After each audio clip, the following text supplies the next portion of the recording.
Genome Project, a project that took place 15 years ago, is still relevant in modern science. This project, however, is still very relevant in today's world. If you zoom in on the genome, you see the double helix structure. The code to life spelled out with 4 biochemical letters. After 13 years and $4 billion, the human genome was sequenced and published.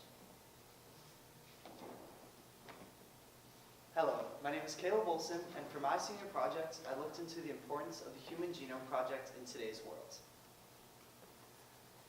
So, by doing this, I did some research and an anatomy coloring book.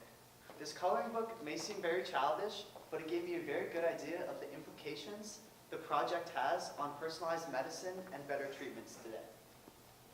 Knowing the anatomy of the human body also allowed me to make sense of these treatments in a simple, real-life scenarios. The first thing to understand about the project in today's world is how technology has made DNA sequencing much cheaper and much more efficient.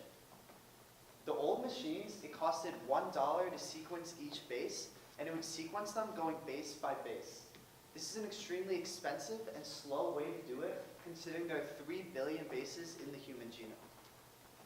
So now what we do is we take 50 copies of the genome and we cut them up into little 50 base reads. And then we sequence them, which is massively parallel. Using the new software, we reassemble it and the genome has been sequenced.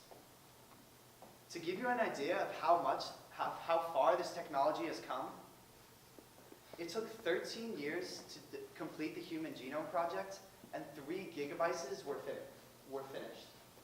Using the new modern machine, 200 gigabases can be completed in 1 week. And since then, the price of sequencing 1 base has dropped 100 million times and continues to get cheaper and cheaper. Currently, the world capacity for sequencing human genomes is around 50,000 to 100,000. This is known by where the machines are placed throughout the world. However, this number is supposed to grow by double, triple, or even quadruple each year in the foreseeable future.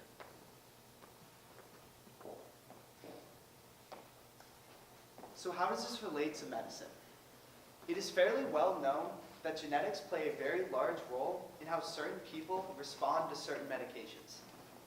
There is even a subject devoted to studying this topic, pharmacogenetics. So pharmacogenetics has many potential benefits. These include the improvement of safety and efficiency in medicines.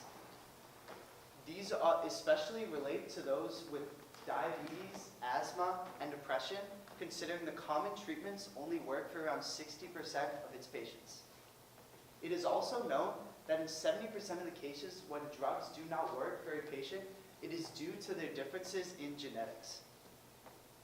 In a book Frank Venter wrote called A Life Decoded, he talks about a study in which 22 lung cancer patients were tested to see if they had extra copies of the EGFR gene.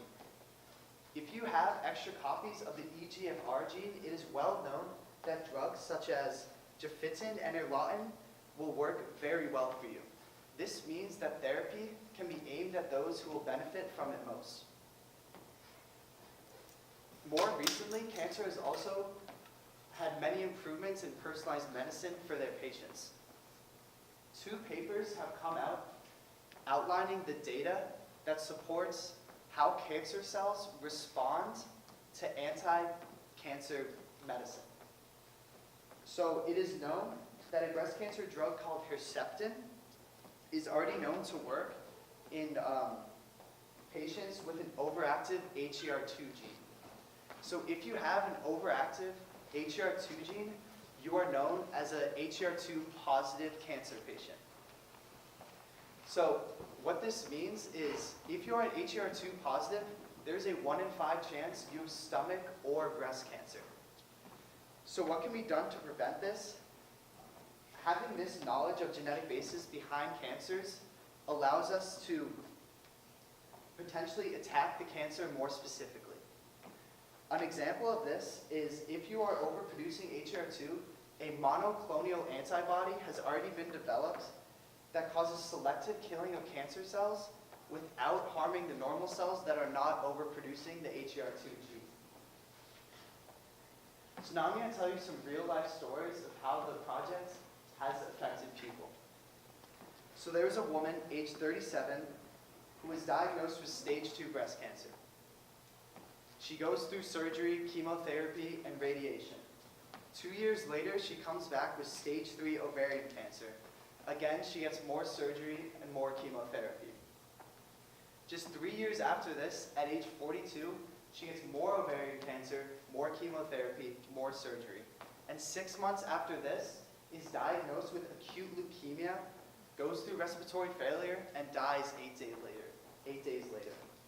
So the first thing to understand about this is that the way in which this woman was treated will look like bloodletting in the future.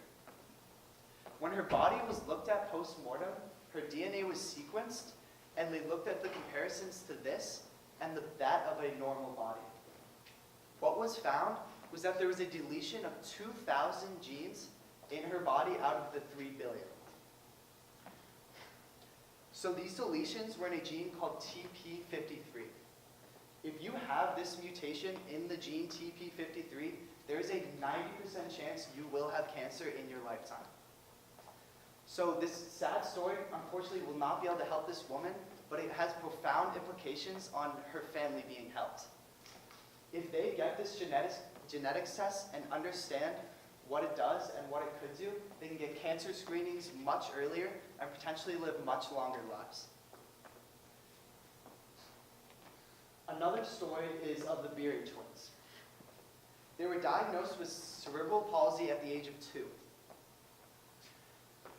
Their mother, however, didn't quite see the symptoms matching up and did a lot of her own research and ended up convincing the medical community that they actually had DOPA-responsive dystonia. So they were then given L-DOPA and their symptoms improved, but they were still not completely normal. Their father, however, that is pictured up there, happened to be the CIO of the company called Life Technologies. This is one of the 2 companies in the world that creates these massive DNA sequencing tools.